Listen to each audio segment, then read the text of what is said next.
So, Professor Ilan, one more time, thank you so much. We really appreciate you've been here speaking to us, and it's an important contribution. My name is Bruno Gilga. I'm a spokesperson for the Brazilian delegation and the coordinator for the Global Series. And I'm here with Juan Bordera. I'm a climate journalist, now an MP, a political member of the Parliament of Valencian region in Spain, and participant in this amazing Global Sumud Flotilla. Yes, and to us, being able to talk to you and listen to you and your assessment on what's going on right now is a great opportunity to give a contribution in the sense of deepening the political reflection about the moment that we're living now. So again, thank you very much, Professor Ilan. It's a great pleasure to be with you. Okay. Then I'd like to start our conversation asking you, considering that in your work, you classified Israel's policy of ethnic cleansing of the Palestinian people in Gaza as incremental genocide, right? That's a very important concept. And this has been combined, in your view, with the open-air prison model, stripping Palestinians of all their civil rights. So I'd like to start the conversation asking you, how do you view the current situation with the ground invasion of Gaza City by Netanyahu's army, and what does it represent for the goals of the Zionist entity? Yeah, I do think that the whole 2 years that have passed are an escalation of the Zionist project objective that have really not changed from the very beginning of this project in the late 19th century. And that is really replaced Palestine and the Palestinian with a European kind of a Jewish state. The ability to do this always depended on the historical circumstances, the conditions, the capacity. So in 1948, it was possible for the Zionist movement to expel half of the Palestinian population and take over 80% of historical Palestine.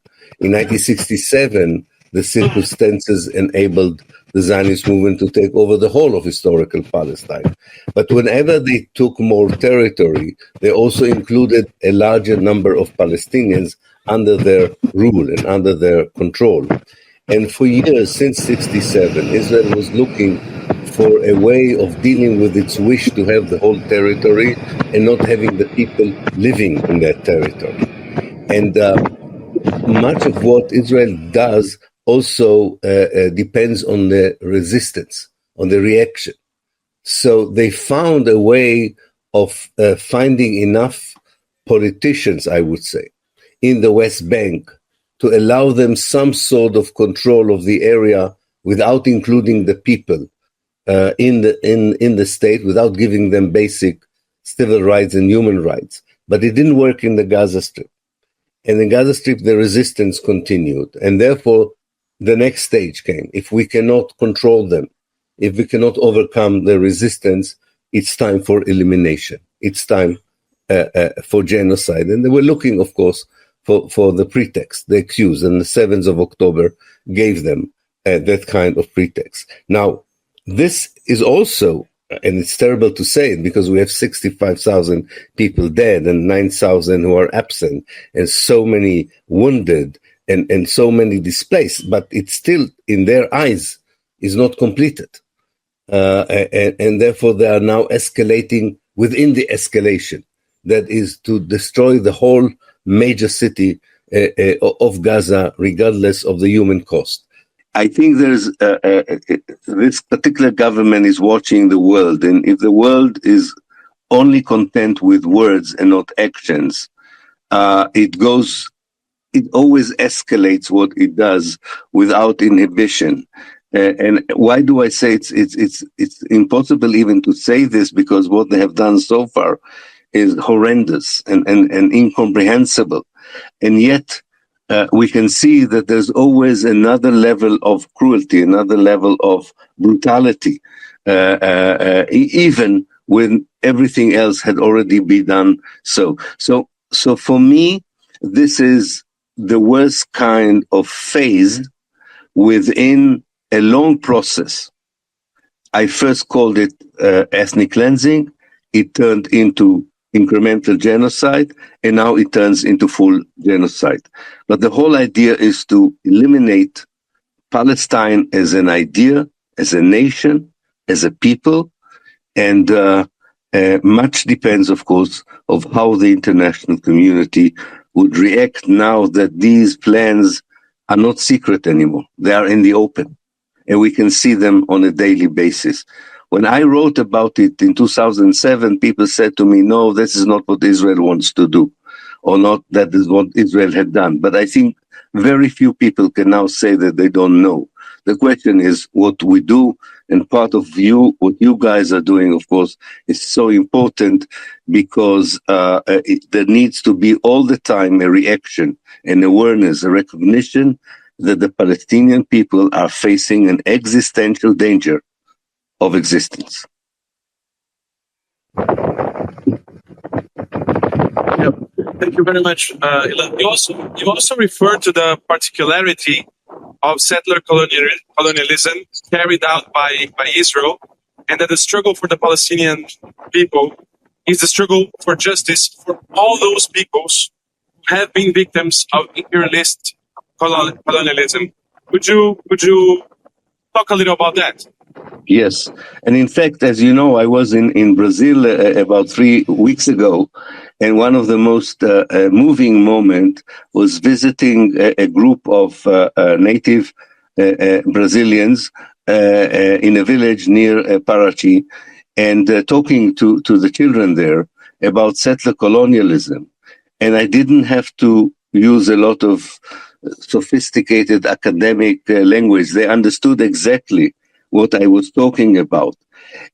So it is a global phenomenon. First of all, the one in which Europeans were destroying indigenous native population in order to build a new Europe outside of Europe. And in that respect, Zionism should be analyzed within this framework of the injustice that Europe, in its colonialist age, imposed on the non-European people. That's one thing I think to remember. And finally, we can see now a solidarity network between all these people where in the past they were not working together, and that's very encouraging. But secondly, I think there is a connection between also people who are victims of economic injustice, social injustice, immigrants, people who are still suffering from poverty, people who are affected by global warming. It is connected because it's the same kind of politics that shows indifference to the suffering of these particular groups is the same political system that shows indifference to the suffering of the people in Gaza. And everywhere when we can create a different kind of politics, where we return to the idea of moral values, when we return to the idea of international solidarity, when we take seriously the need to fight social, economic, and ecological injustice, we are also fighting for justice in Palestine. And every time we fail in this, we are allowing Israel more immunity and impunity for its actions on the ground. Thank you so much, Professor Ilan. I actually was with you in Brazil in a couple of opportunities. I do remember. We shared the stage in a very moving event, and I think that event itself, this particular alternative festival, indicated the solidarity between people in Brazil who suffer from settler colonialism, economic oppression, and ecological disasters on the one hand, and the people of Palestine. And it was very clear that for many of them, Palestine was the symbol of the struggle for justice, not just for the Palestinians, but also against injustices that happens in their own country. This is our global power, and we need to know how to translate it, because there is another global power that unfortunately allows genocides to continue, but we should be hopeful that we are creating the right network and institutions to challenge it and create a different world in Palestine and elsewhere.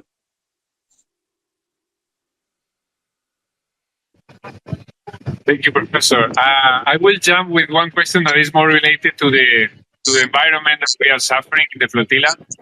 Without the governments doing enough, we are seeing now too many years that have needed to be like more brave. The statements and the actions, of course, of our governments and our international organizations. What do you think about the situation right now? We have like two. Italy and Spain joining our flotilla with some boats that are going to do only rescue issues, they say. What do you think about the governments? What they need to do to try to finish this genocide and open a humanitarian corridor as we want? I think the minimum they should do is protect the flotilla on the way to Gaza. Why do I say the minimum? Because if you look at the United Nations Charter, the United Nations and the member states of the United Nations are obliged to defend people who are under the danger of genocide. In fact, the United Nations is even allowed to send military forces to defend people who are facing either a human or nature-made catastrophe. And this is the case that we have. So at least in the minimum, they should allow a peaceful flotilla to make its way as part of the international obligation to allow humanitarian aid to reach Gaza without any conditions, not as part of a deal, not as part of trying to compromise with Israel of what kind of food can go in, what kind of medicine can go in, but just this basic thing has. I still don't understand how anyone in any government is still debating what they should do on it. The Mediterranean is not an Israeli lake. It belongs to, it's a Euromed lake. And in this Euromed lake, there are countries with power, with navies, with responsibility for free transfer, for humanity.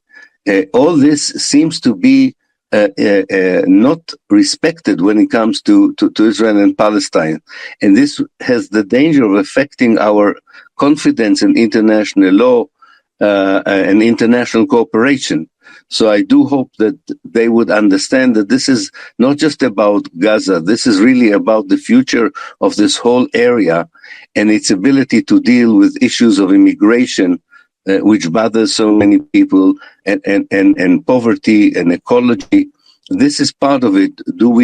Are we acting together in the name of the value system that, at least on paper, we all believe in? The basic human rights and civil rights of people to live, to eat, to get a medical aid when they need it, to be defended from destruction. Human-made destruction.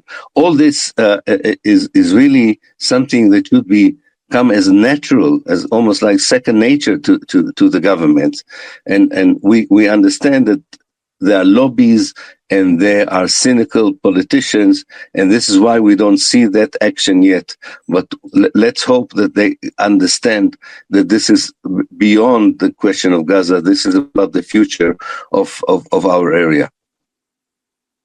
Regarding that, what do you think about the social movements that are building this pressure? Because if not, there was not the Italian strike and the Spanish magnificent actions that forced our governments to do something. What do you need the civil society has to do to overcome this situation? Yeah. First of all, I think we're beginning to see, it's not enough, but we're beginning to see the impact of the social movements. I think this, with all my reservation, and we'll talk about it in different contexts, maybe sometime in the future, with all my reservation about this whole charade on the recognition of Palestine, and nonetheless, this is a response to the pressure of the social movements. This is an understanding by political elites in Spain and in Italy and other countries that they have to do something because their societies are upset with the way that with their indifference and lack of action. Now, I don't think the recognition is enough, and I don't think the recognition would stop the genocide by itself. But I see it as the beginning of a move in, first of all, changing the language, and this is only due to the pressure of the social movements. And hopefully the social movements' action, especially if they are so active, some effective actions like strikes, like visible actions, not just petitions and words, may convince the governments to move faster on the issue that can really matter, and that's the issue of sanctions. That's the only thing that can really begin to be effective. No symbolic actions, but proper sanctions. And the governments have the tools. They don't even need the whole EU to agree to that, because unfortunately there are members of the EU that are not very supportive of these actions. But I think that this is what we expect them to do at the minimum in order to stop the genocide. Thank you so much, Professor Ilan. Following on that, actually, we've been seeing this movement in this past few days of recognition of the Palestinian state by UK and France. While Trump is very, very clearly positioning himself and the United States administration as Israel's foremost ally in the genocide, some other imperialist countries in Europe have sought to hide their role in the genocide doing this. However, as you said, the terms don't guarantee Palestinian self-determination. And moreover, these same powers continue to actively collaborate with the genocide by selling arms to Israel and persecuting pro-Palestinian movements in their territories, right? So do you think this reinforces the idea that the struggle for Palestine is and can only be by its essence an anti-imperialistic struggle? Yes, and also an anti-Zionist struggle. I don't see any other way of avoiding it. Recognizing a small Bantustan in Ramallah is totally sidelining most of the people of Palestine and most of Palestine as a country. It reminds me of the Oslo Accord. It sounds very dramatic and very historical, but if you look at the reality, it substitutes one form of occupation with another form of occupation. And that is unfortunately what most of the governments who support now the recognition are also associating it with what they call the two-state solution, which is really creating a Palestinian Bantustan next to Israel as the best case scenario. And this is not going to change the reality of oppression, of ethnic cleansing. And you're right. This is not just about the Zionist ideology and its wish to eliminate the Palestinians. It is the connection of that to this kind of global imperial populist, right-wing, neo-capitalist kind of networks where the United States is at the center, trying to do both things. First of all, impose its own solutions on people without at all considering their aspirations, without allowing them a voice in their future on the one hand, and at the same time trying to reap some economic dividends out of these kinds of political solutions, which are irrelevant and usually perpetuate oppression and colonization. So I do think it is something that we should talk, especially in the so-called the global South. How do we replace the network of imperialist countries with countries that don't have this imperial legacy in the Middle East and in Africa, and to together create an international network that does exactly the opposite, listens to the people themselves, to their aspiration, to their wish for self-determination, independence, and finding the ways of supporting them rather than trying to lay obstacle in the name of so-called strategic interests or economic interests. Thank you so much, Professor. We see ourselves here in this flotilla as just one part, actually, of a social movement that is grassrooted and that has millions and millions of people all around the world doing everything they can. As Juan was saying, we just saw a couple of days ago the most powerful general strike in Italy in defense of the Palestinian people and against genocide, a mass demonstration with more than 500,000 workers and young people across the country. And we're seeing movements like those in many countries. And we're hoping that these moments and these actions and these initiatives can be part of building an alternative that is rooted on the political independence of the working class and of the oppressed peoples of the world, with our organization to face imperialistic oppression. And we see these moments as critical to strengthen the Palestinian people's struggle against genocide, because as you said, that is the heart and the center of all the struggles against economic exploitation, as you said, against imperialistic oppression and all the oppressed people's struggles all around the world. Thank you very, very much. And I would like to ask you, I mean, we're on our way to Gaza right now. We will keep on doing everything we can to break Israel's illegal siege and bring humanitarian aid and also this political support to the Palestinian people. And I would like you to send your message to the Global Sumud Flotilla, to everyone that is involved in this effort, this pro-Palestinian movement around the world. Thank you so much. Yes, indeed, I do believe that what you're doing is an important part of the message the international community, especially its civil societies, its social movement, is sending. We are not standing by when these things are happening. We are doing all we can with all the means that we have, and this is a non-violent means to try and create a situation that ends ethnic cleansing, ends genocide and killing. And this is a reflection of a massive global sentiment that sees the case of Gaza as a symbol of the struggle against so many other injustices.